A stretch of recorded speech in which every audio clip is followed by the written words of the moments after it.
was born in Jamaica. Grew up in Jamaica. And after 35 years, I take a voyage to be in England, United Kingdom. My mom had booked my fare to come. She came in 1956. She booked my fare to come here, and I got pregnant. So I had to wait, and she insists that I'm coming. So I had a baby, Robert, and traveled 1958. Well, it didn't open for us. We could come to get work. So our free will, they say you could come. And then we come. So we're going to another country to see what it is like. And then my brother was here in 50 something, because it was in ration time. I have 6 children. And then he sent for me buy a house in Brixton. And he sent for 2 nieces and myself in 1960. I was 35 when I come here. Came over on the Fierce boat, which was an Italian boat. I made just a few trips from Jamaica to here and from the other West Indies. Sail off from number 1 pier in Jamaica, Kingston. It never stopped until it landed in Plymouth. We didn't call up a no shore, no other places. All we see before us was the big ocean. People was quite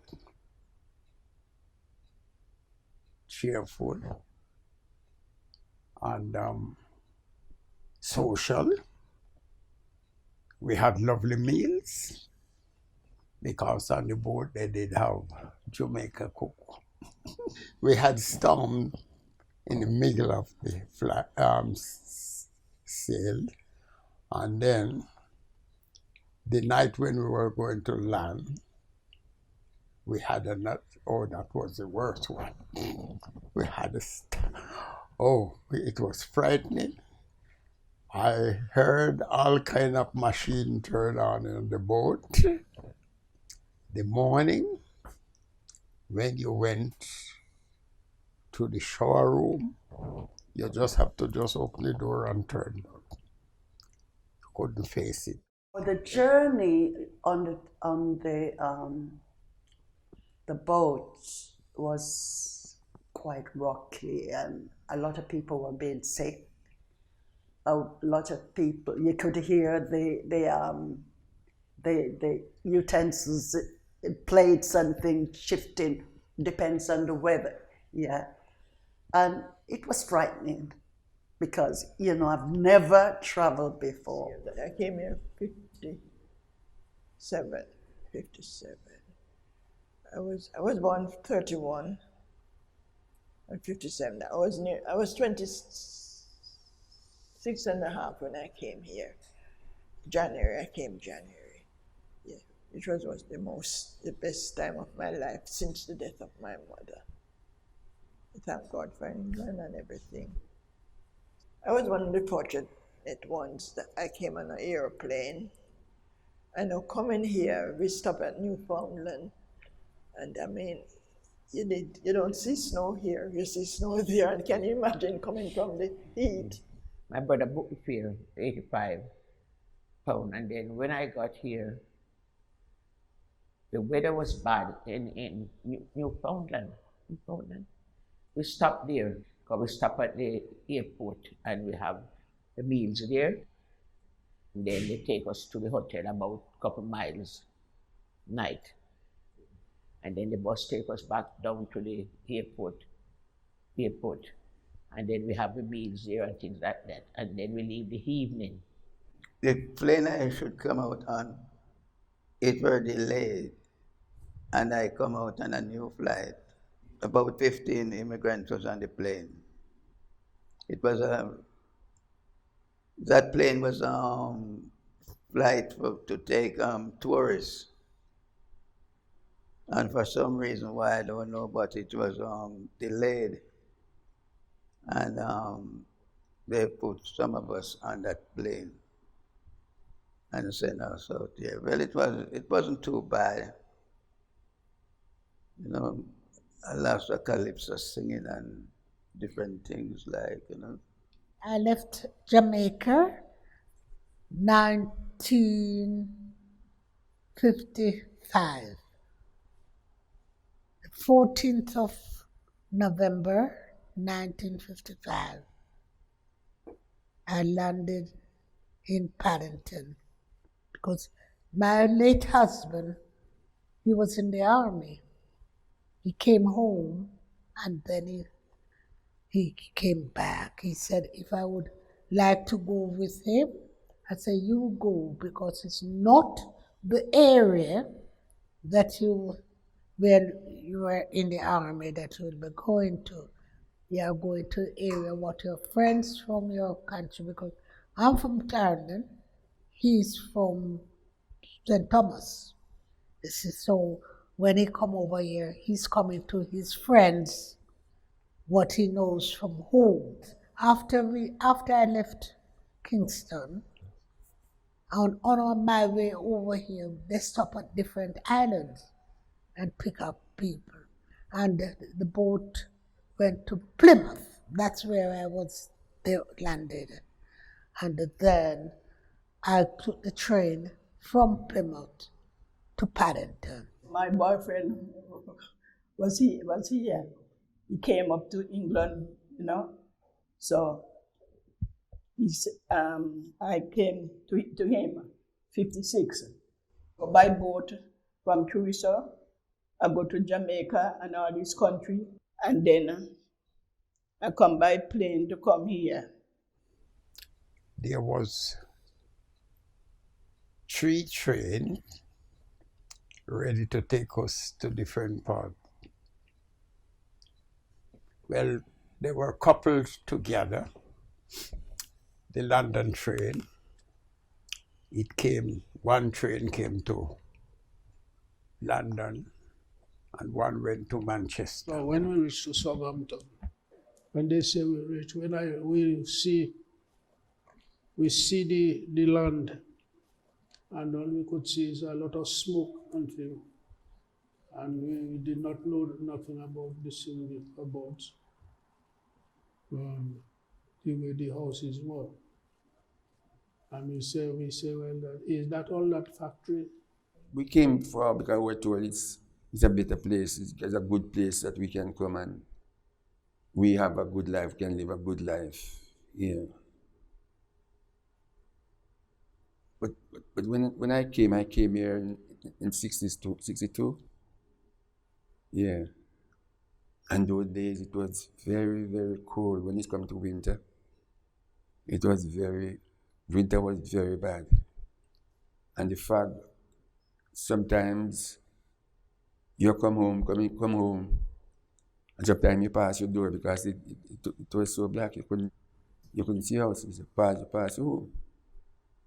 I was so cold that day. I wanted to go back home the same day. It was harder then. It was colder then. You had smog. I said when we went to school home, we learned that wherever you get snow, you always have the sledges, the dogs, to move from place to place. Because I don't forget when I reached here, snow was like that. And I said, there is the snow. I said, so where is the sledge? He said, shh, don't say that again because people they are going to know that you just arrived. So I had to take a train to Paddington. When we got to the station, that was another fright because Paddington station coming from a small country, it was huge. And a lot of people were there coming to meet their family. I remember that when we got off at Southampton, and then we came into London. So then my husband was there to meet me. and it was nighttime. And you could see all these lights, and I'm thinking, oh my God, what's this? Because we weren't used to having light back home in the streets or anything like that. And when we got here, we were up on the first floor in Nigel Road, no, top floor. And I said to my husband, where we going, heaven? When I come in, I saw the trees, and there was no leaf on the trees. I see all these trees are withered. I thought these trees, I thought these trees are sick, because I couldn't believe that tree could be alive and there is no leaf on it.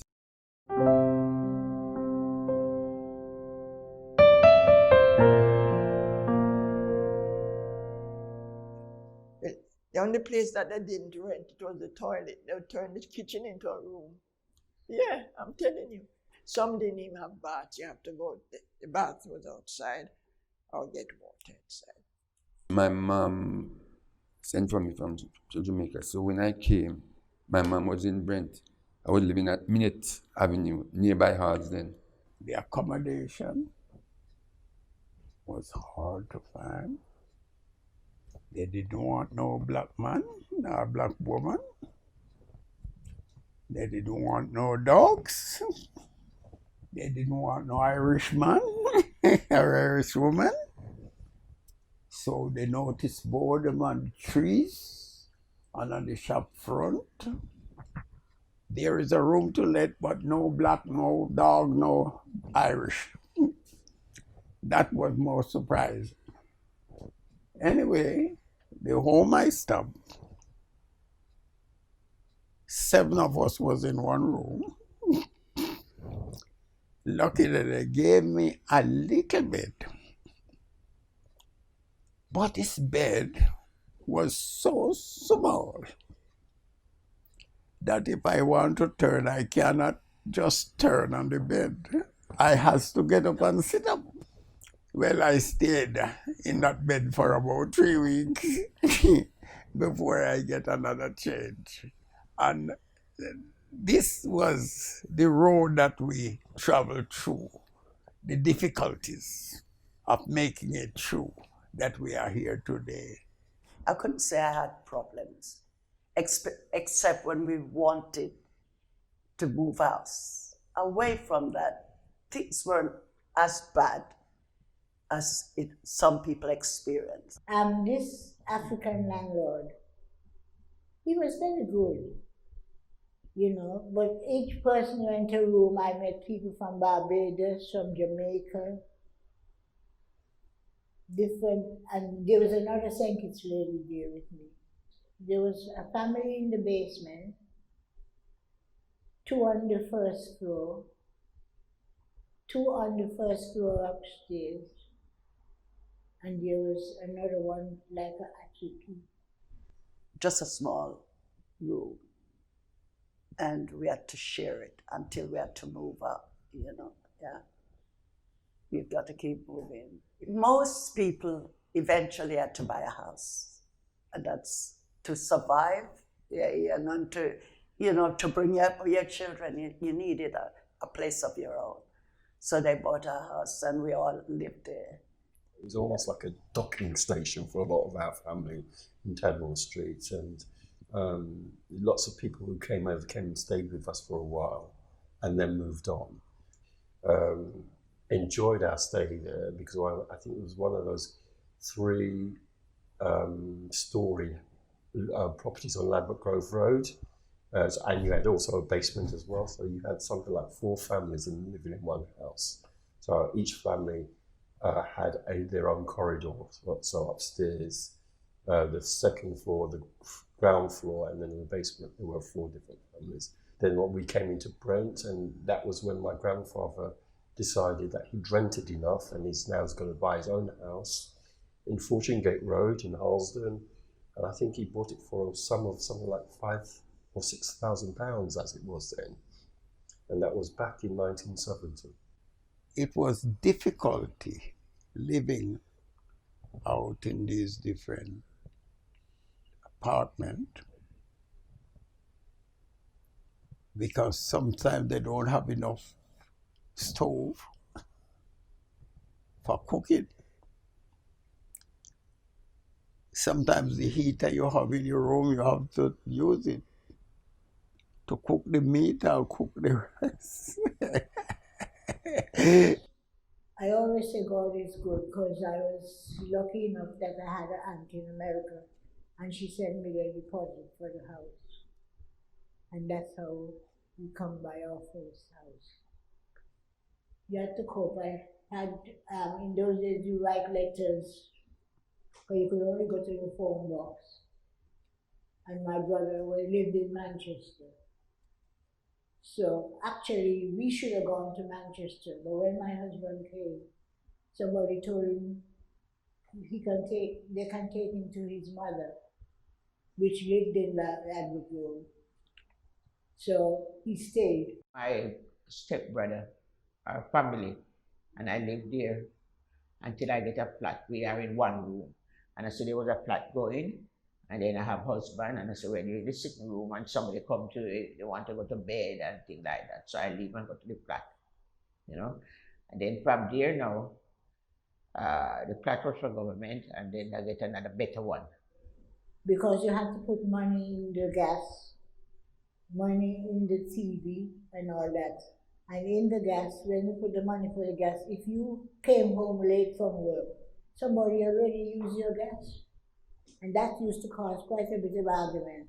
The television, they had Granada and all kind of different then television shop used to want you, they used to come and put it in your house. And there's you put 6 months inside the meter, you get television till you're sick of television. People from the Caribbean, they had like a saving plan. They called a partner. You use a banker, and they said each and every one of us have to throw £5 a week. Yes, £5 a week. We take £5 to you, and say you have 20 people. They come and give you that. They pay you the £5, and then each week you have someone, one of those persons that you give the money to. And next week, now you have another. Say they come and they give my sister there the partner for this week. Next week they give a next person a different person. So perhaps you will start drop your partner and you don't get until maybe the 6 or 7 week, depending on how much people you have. And when you get that money now, it used to be very good, helpful. Say if you have money and you want, say you're going to deposit in a house in those days. If you have somebody, they would lend you money. Some people would lend you money. You deposit in that house, and then after a certain time, you pay them back. Well, I didn't grow up in London. I came to London for college, for drama school when I was 18. I moved to Brent in my mid-30s. Love the Willesden Library, and occasionally I'll go to Harlem. It's a tiny library, but I really love that library in Willesden.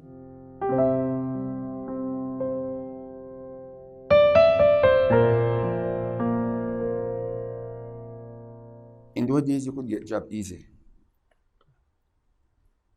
Job wasn't hard to get in those days.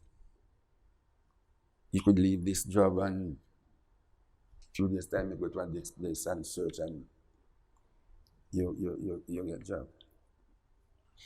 I used to work on after a time when I used to work in the factories, I saw a guy and he told me that on the building site, I went at the building site and that you get more money on the building site.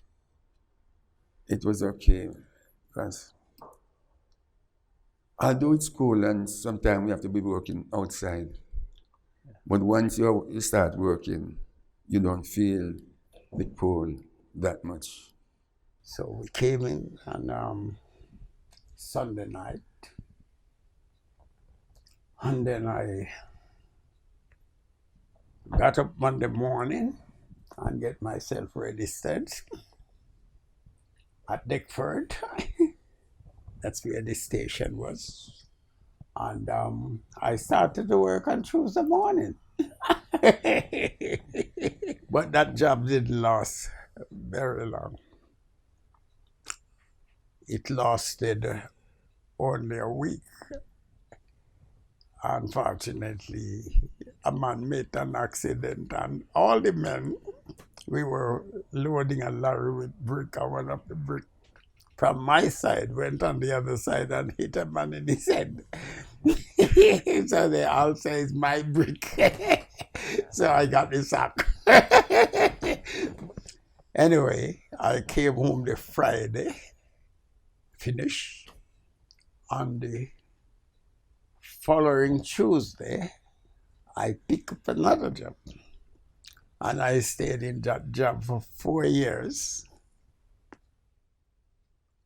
We took down a church, I could remember one evening, in Elephant and Castle. And that building came down in Elephant and Castle, I think it was on a Friday. And oh man, you couldn't see no one with the dust that rises up in Elephant and Castle. Growing up for me was all around the Brent area, and what I did notice growing up is that the majority of people I mixed with were predominantly from Jamaica. There were a few Bajans, a few Trinidadians, but majority of people were Jamaican. Most of them tend to work at Heinz, McVitie's. I know from mother, she told me she worked at Metamoldi's for a while. A lot went into nursing, and quite a few, as expected, was on the buses and worked in the factories, etc. And I go to St. Thomas's Hospital and get a job orderly and the ward, you know.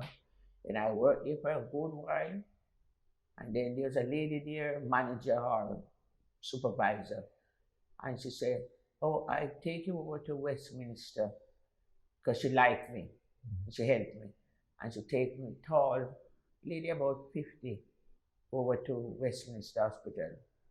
And I work as nursing auxiliary. I work where the operation theatre take up the patient and work in the recovery room, watch them, clean them up, watch what they put in their throat, wash them in the morning and things like that, do the instrument and the things them. It was good until I retired. Yes, 1960 was rough because you work there, treat you. Some people is good, some is bad. Some is good, some is bad. But I work with people because sometimes you don't take any notice. We take any notice and go with a lot of knives and for fight and things. I don't worry that. If you don't like me, you don't like me. And I do my own business. Keep away from you, and things like that. So you work with a lot, different nationality. So you cope with a lot. My first job actually was working for my parents. My mother started life, she came to England as a teacher. She'd got really high qualifications in Jamaica and decided to apply for schools, to be a teacher in schools. And so she came as a teacher but didn't like it and then changed to nursing and worked her way up through nursing and then decided to have her own nursing home. So my first job was doing the odd sometimes cleaning. I used to really love cooking, so I would assist the cook. And I probably started maybe around about 14, if the cleaner was off and it was like a weekend or something. I was in Birmingham, but I couldn't get a job. But so the same, I have 2 more friends down in London here. Me and one of his brother came up here, and he said, well, why don't you leave Birmingham and come down here? Because I think you'll get a job easier down here than up there. And normally, his landlord was coming down to Birmingham that same Sunday, and he gave me a lift down. So I just go into a different home, and when I started looking about a job, and I did get one, but it wasn't what I really liked, because I was a upholsterer in Jamaica, and I really come home to find myself sweeping floor and wiping down paintwork and things like that.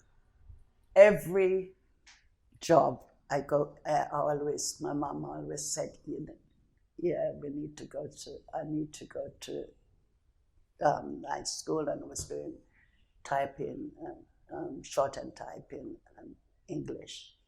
I did that. And I did various courses in and out with the kids then. When I'm working, various courses I did, punch card and punch tape operating. I got my first good job by that, and I did work with the post office in Hammersmith. And each time I stopped home, I did another course, doing something else. And I did nursery nursing. When I came here, my husband was working with Kodak. And my cousin was working in another factory. So he was getting the job for me at Kodak, and my cousin was getting a job for me. So I take my cousin's job at Park Royal. We was working at Park Royal, and forgot the place of Park Royal. We do medical thing at Park Royal. I went and did home help, like people in their homes. And then I changed over to doing child minding. So I did that for 27 years, looking after other people's children, as well as my own. You had to apply to Brent to be a childminder and all that. But it was a business that at least I can do for myself. To look after other people's children, I used to think it would be very hard, but you get used to it. I do a lot of acting, I do a lot of voiceover work, which I really love. But there's always, as I said, the writing has always been there. And I've taught writing, I've taught poetry, short stories. And I've also worked at drama schools. I worked at Identity Drama School and directed plays, also taught stagecraft.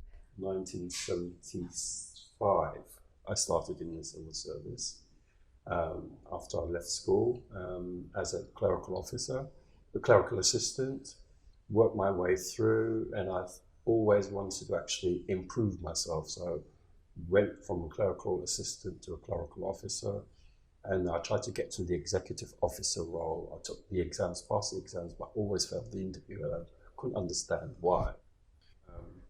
By then, I was sort of coming to the view that there was a lot of racism in the civil service. It was a glass ceiling. You get to a certain point and you couldn't get any further.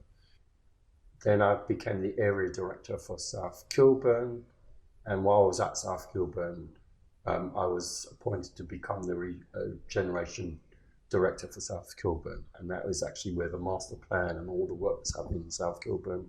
Career-wise, once I left the civil service, I just flew, and I think it wasn't because there wasn't racism in local authority, but there was a much more open, transparent system.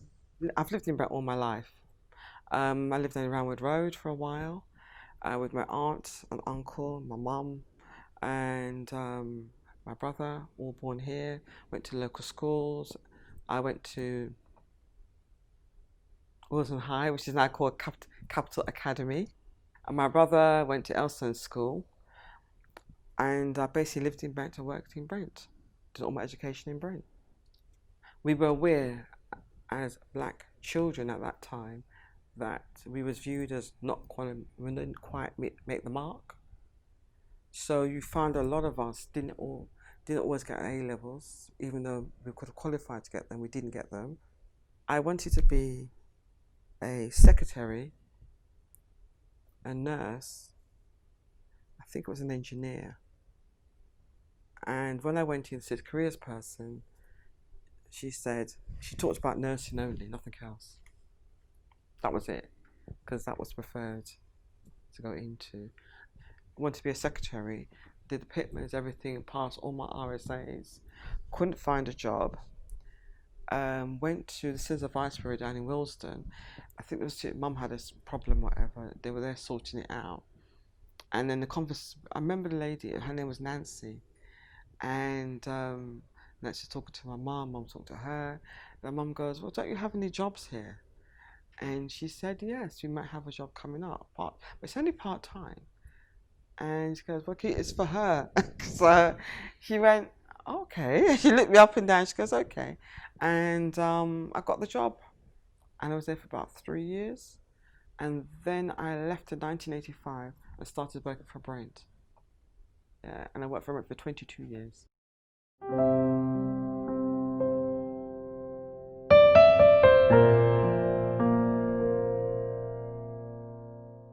People used to be happy. Saturday, we had a crowd.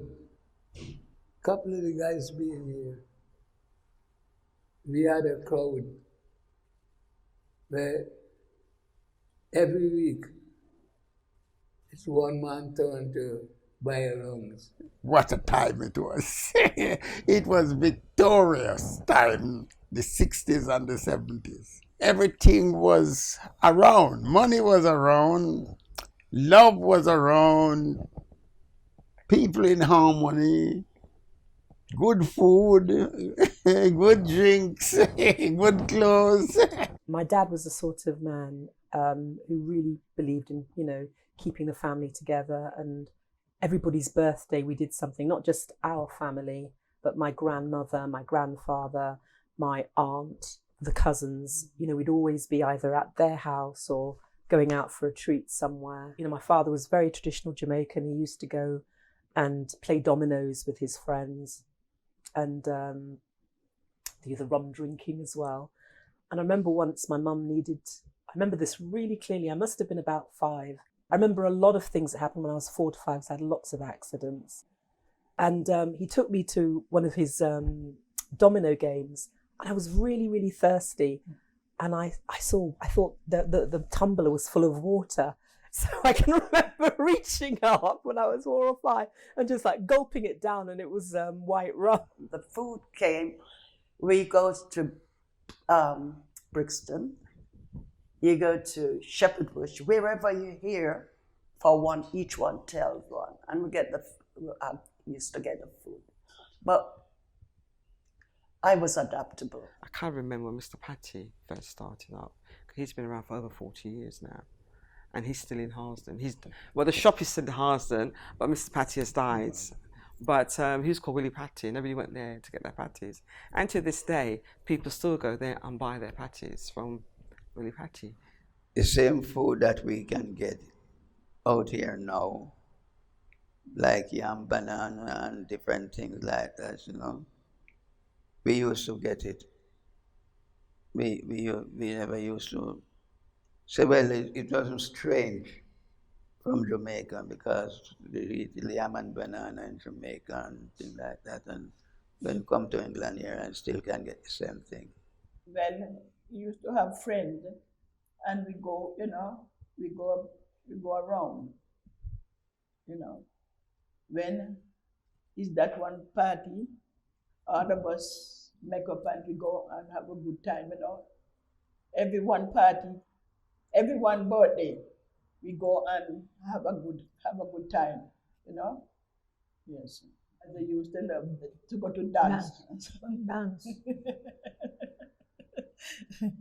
That time I never saved that I was going to the Methodist church. I used to have a girlfriend and things like that. And we used to take them out on Friday, Saturday night, and have a drink and have a meal sometimes.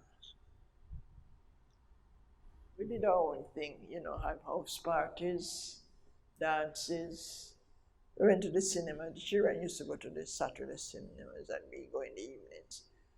But we had our own parties, yeah. House dance, they call it. We had good times there. In those days, you have a lot of cinema. Everywhere you go, you have cinemas. In ours, then we used to have one at Craven Park. Odeon just one at Craven Park. And we used to have, where the Happy National is, one used to be there. Because it wasn't that expensive.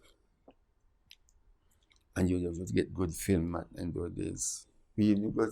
Sometimes we go to places to watch wrestling as well. And I used to go to the library and able to get books.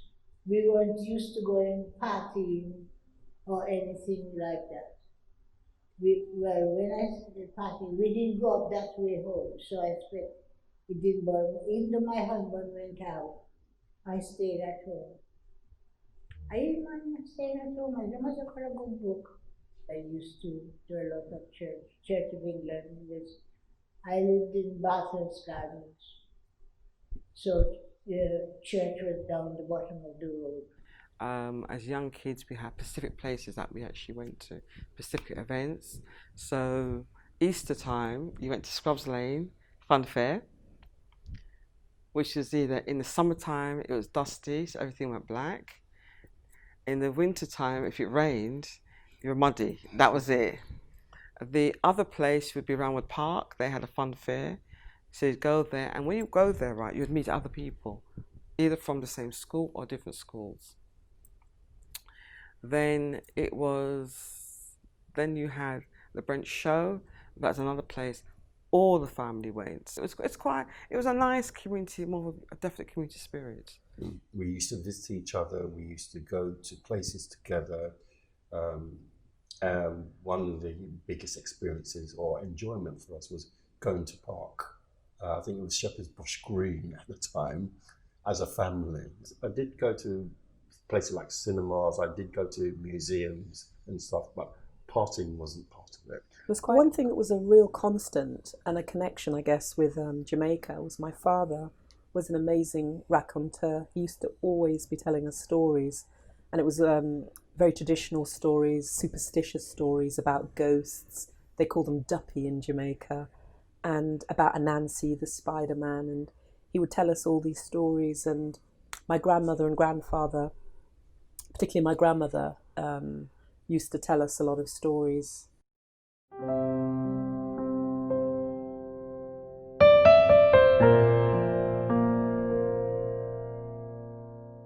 I look back and see I see the changes in family life because we were closer then. Everyone is more independent now. I have one daughter, Marden, living in Barbados, born in Norway, grew up in East London. I won't tell you how many grandchildren, and great-grand. I'm getting old now, but still yet I don't think I would really pick up a ticket to go to Jamaica straight away. Because I heard it's not very nice out there, and certain places. Things has changed. I wouldn't say for the better or for the worse. It has changed in a sense that we had more say, but it's worse with the crime. Our parents came over and they did like the factory, jobs that basically white people didn't want to do. So they did roads, trains, buses, etc. A lot of black people are expanding. They started their own little businesses now, whether it be hairdressing, barbering. A lot have gone into food now. When you're in a church community, it's like another family. And it's just like a second family because we do share, you know, it depends on the group. You can share and go in each other's place and have fellowship and friendship, and it's beautiful. Very much British throughout my core, but I do have a lot of Jamaican within me in terms of how I think, in terms of trying to help people, and also the religious nature, because it's drummed into you as a Caribbean about God. Well, there is a different identity because when I was growing up, we all deemed us as Caribbean. The kids that are coming up now, the Black British. You know, it's a difference, and it's true. We are Black British, but when I was younger, it wasn't thought of that we were British. So there's a massive changes. Well, the community is mixed, and you have to put up with good and bad, and you have to know to conduct yourself. Back home, you didn't get much job, so you leave to come and better yourself.